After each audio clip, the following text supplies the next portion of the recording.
কিনা দাম কেমন? আশা করি গরু কিনতে পারবো, দাম মোটামুটি ভালোই, খারাপ না। এটা গরু দেখছেন নাকি? গরু এটা দেখছি। কত দাম চাচ্ছেন আপনার গরু? হ্যাঁ, কত দাম চাইতেছেন? 240।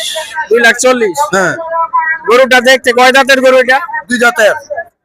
কোন জায়গা থেকে আসছেন? কলাম দিতে আজকে বাজার পরিস্থিতি কি রকম মনে হইতাছে? ভালোই মনে হইতেছে। দাম বলতাছে মানুষে নাকি? হ্যাঁ, দাম বলতেছে 205, 200 বলতেছে। 205, 200। এই গরু আবহাওয়া উপেক্ষা করে মানুষ কুরবানি পশু ক্রয় করার জন্য এখানে ছুটে আসছে। হ্যাঁ হ্যাঁ, অনেক মানুষ আসছে। গরু নিয়ে আসছেন কয়টা? আমি গরু নিয়ে আসছি 3টা। বিক্রি হয়েছে সবগুলা? না, বিক্রি হয় নাই, অপেক্ষায় আছেন নাকি? অপেক্ষায় আছে। দাম এই সামান্য লেগা রয়ে গেছে। দর্শক, আপনারা যারা দেখতে পাচ্ছেন বিষয়টি অবলোকন করতে পারছেন যে বাজার পরিস্থিতি কিন্তু এই বড়ি আবহাওয়ার মধ্যে আটকে নেই। এই বড়ি আবহাওয়া উপেক্ষা করে তারা কিন্তু তাদের কুরবানির পশু ক্রয় করার জন্য ছুটে এসেছেন। 2,500 উপজেলার সবচেয়ে বড় যে বাজার, সেই বাজার থেকে যুক্ত হয়েছি। আর এই গরুটি দেখতে পাচ্ছেন, সুন্দর একটি গরু।